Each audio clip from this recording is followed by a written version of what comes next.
that's what I was about to ask you, is that there is often this narrative that we are moving ahead with AI far too rapidly. What do you think about that? We can't stop it.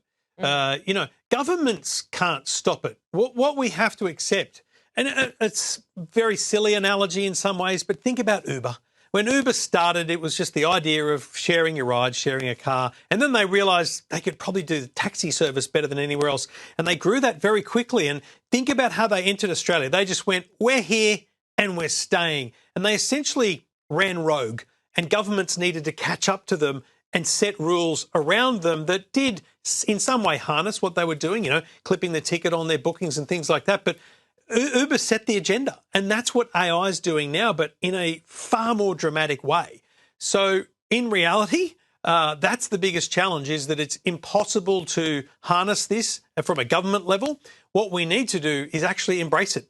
We need to embrace it. We need to, legislate it so that we can regulate the usage of it in Australia, and most importantly, the onshore federation of it, so that what we do in Australia happens in Australia. We should be advocating for that now, so that we're creating jobs and industry in Australia for AI. That's the smartest thing we could be doing right now.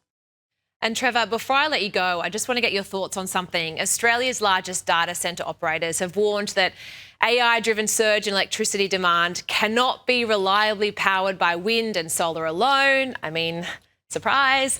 They argue that gas, coal and hydro and other firming capacity are all needed to keep critical infrastructure running 24/7. So if data centres underpin defence and hospitals and the digital economy, should we be doing more to ensure dispatchable power is securely in place? Base load power is not something I knew about 20 years ago, but we've all heard the term. And a simple analogy, I've got lots of solar on my roof. I've got 2 electric cars.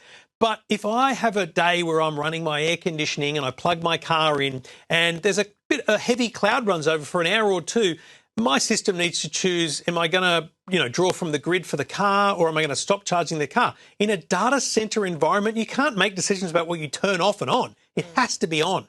So that base load power, and this goes back to governments and forecasting. We need to be forecasting the base load power for the future around an industry that is data center heavy in Australia. Again, we should be leading that race. And think of it this way, Meta, one of the biggest companies in the world, Facebook, Mark Zuckerberg, they're investing in nuclear energy. Why? Because they know they need to control the baseload power that goes into their data centers to power their cloud and their AI. If we as a country are not thinking about how we power that baseload, we're losing the race, and we simply can't have solid data center reliance in Australia. You're spot on, Trevor, and Microsoft are doing the same, going down that nuclear path. Thank you so much for your time this evening.